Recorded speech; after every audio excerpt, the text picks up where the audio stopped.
Hello everyone, welcome to this module and lecture series on object storage. In the first module, we will introduce OCI object storage and look at some of its capabilities. My name is Rohit Rahi and I'm part of the Oracle Cloud Infrastructure team. So as we have been looking into this slide earlier, we have looked at the local storage, we have looked at the block storage, and in the next lecture series, we'll look at the file storage. Um, Object storage is the kind of storage architecture where you manage data as objects. This is in contrast to other storage architectures like file storage, where you manage data as a file hierarchy, and block storage, where you manage data as blocks within sectors and tracks on a disk. So that's the main difference between object storage and the other storage architectures. And there is you have different classes within object storage, and one of the classes is archive storage, and we'll look into more details on the archive storage as well. So what is object storage? Again, as we just saw in the previous slide, let me recap some of the key characteristics. It's internet scale high performance storage platform where you manage uh, data as objects. This is ideal for storing unlimited amount of unstructured data. And there's a huge explosion of unstructured data nowadays, whether it's images, media files, logs, backups, etc.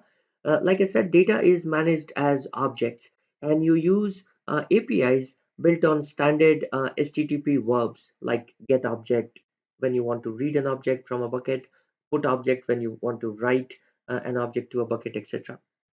This is very different than using a NFS protocol where which you would use with file system where you are managing data in a file hierarchy, or iSCSI which you would use in a block storage to access data as fixed size blocks on the disk side. So that's the main difference: data being managed as objects using standard HTTP verbs.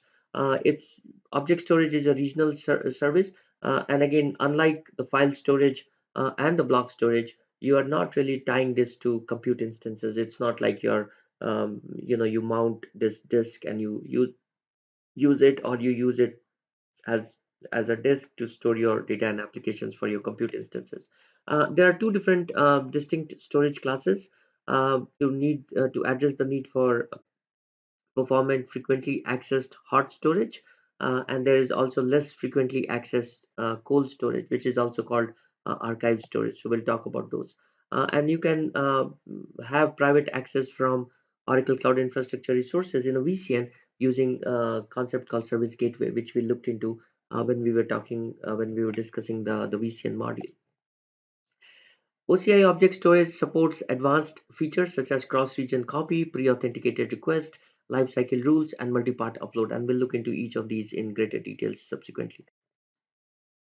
So what are some of the scenarios for object storage, right? Content repository is a big one, where you want to store a lot of unstructured data, whether it's images, logs, videos, etc. We looked into archive backup. You Object storage seldom is used as a backup location. We saw this in the block volume module, where for block volumes, if you want to do backup, the backup actually is stored in OCI object storage. Object storage can also be used for long-term archival to reduce the cost. It's a good place to store your log data or large data sets, whether you are running any kind of DNA genome data or Internet of Things IoT data sets, where you have lots of data. You could store that in object storage. And again, you can read through a bunch of these big data scenarios, and we have connectors and so on and so forth, where object storage is a good candidate for those use cases.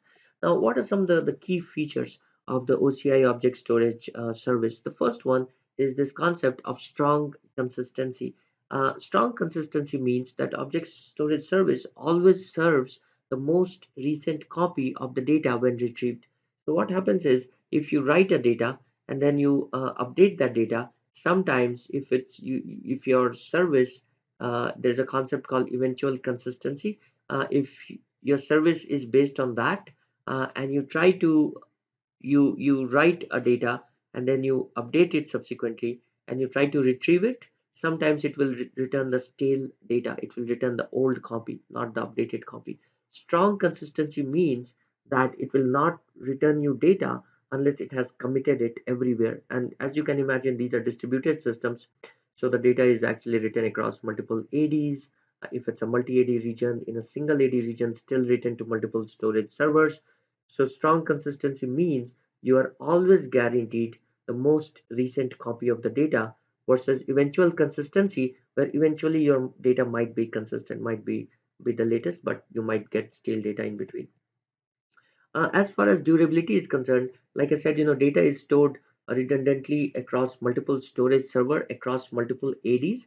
If it's not multiple ADs, single AD, data is stored redundantly across fault domains. In case of fault domains, we only talk about compute and databases, but the storage services, some of the storage services also leverage that internally. So the data gets stored across multiple fault domains, so that even if one of the fault domains goes down, the other fault domains is still up and running. Um, Data integrity is actively monitored and corrupt data detected and auto repaired. So service takes care of that. So it's a highly durable service. So strong consistency, high durability, and also high performance. Compute and object storage services are co-located on the same fast network. So if your compute instances are reaching out to the to object storage, we guarantee strong a big fat pipe between them, so that they get very fast performance. And you have several features, like you can define your own metadata. There is server-side encryption, and we also allow you to bring your own keys if you want to encrypt data using your own keys. So let's look at some of the things in a little bit more detail. So first, we said data is managed as objects, right? So whether it's logs, videos, whatever, regardless of the content type, you manage all the data as objects. Now each object is composed of object itself and the metadata of the object, which describes what the object is, and has some more details, uh, things like identifier, etc. Bucket is a logical container for storing objects. So each storage is stored in a bucket. Namespace is a logical entity that serves as a top level container for all buckets and objects. So objects goes in buckets, and then buckets are placed in namespaces. Now each tenancy, when you create a tenancy, your account is provided one unique namespace that is global, spanning all compartments and regions. So it means you have one namespace which is global, but you can have bucket names which can be repeated across tenancies. So bucket names must be unique within your own tenancy, but can be repeated across tenancies, because the real unique identifier here is the namespace. Now this is different than, let's say, Amazon S3, where your bucket names have to be globally unique. In case of OCI, bucket names have to be unique within the tenancy, because the unique identifier here is the namespace, which is similar as your tenancy. Within a namespace, buckets and objects exist in flat hierarchy, but you can simulate a directory structure using prefixes and hierarchies, and we'll look into this in the next slide.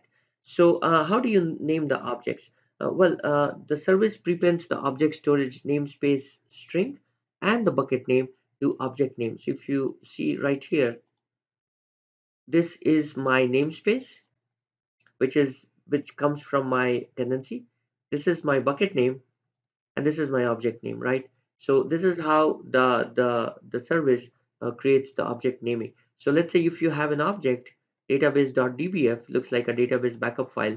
You if you put that, you put object API, and you put this into the object storage. This is sort of the URL you would get, and this is how the object would be named.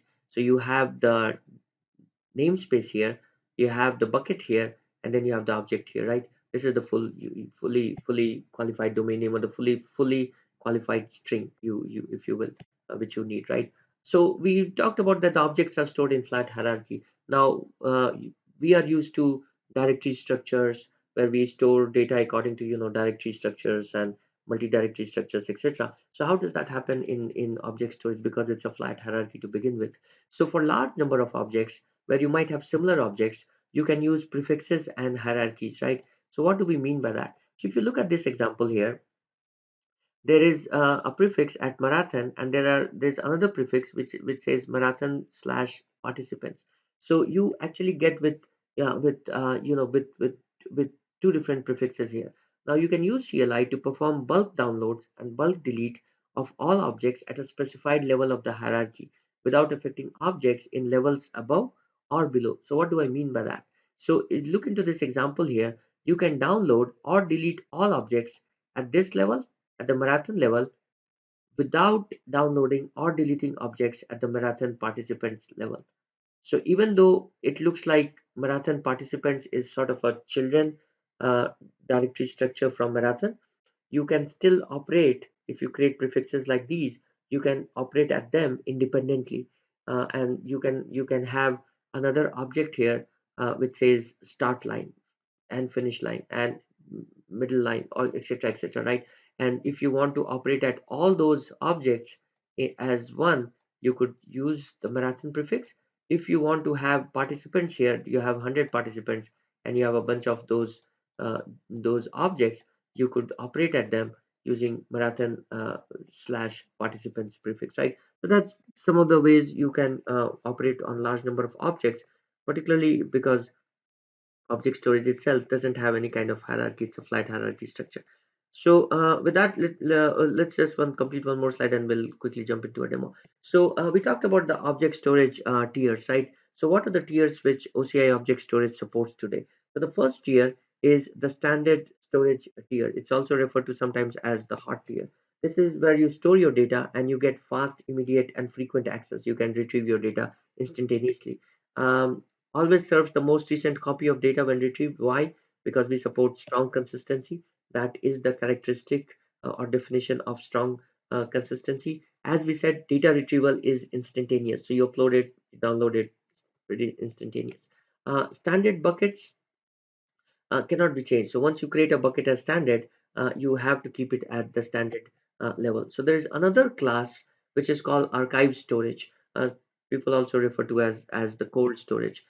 This is for use cases or data where you seldom or rarely access data, but you have to retain them and preserve them for long periods of time. What are the use cases? This might be compliance. This might be your audit logs. This might just be long-term backup and retention, right? You have lots of data, you just want to retain them for a specific period of time. There is a minimum retention requirement of 90 days. If you restore your data before that, I think there is a cost which you have to incur, and you can look in pricing and see what how that works. One restriction here is you cannot instantaneously retrieve data. Objects need to be restored before you can download them or retrieve them. The time to first bytes after archive storage restore request is made is 4 hours. So you upload the data, let's say 90 days have passed, you want to get it back, you make a request, it takes at least 4 hours before you can download the data. And like we saw with the standard tier, once you designate a bucket as archive bucket, you cannot upgrade to standard storage tier, and vice versa, right? Standard cannot be downgraded to archive, archive cannot be upgraded to standard. And right here you can see when you create a bucket, you get a choice of either standard tier or archive tier. So thank you for watching this lecture on a quick introduction to the OCI object storage service. In the next module, we will do a quick demo of the service and see some of its key characteristics in action. Thank you.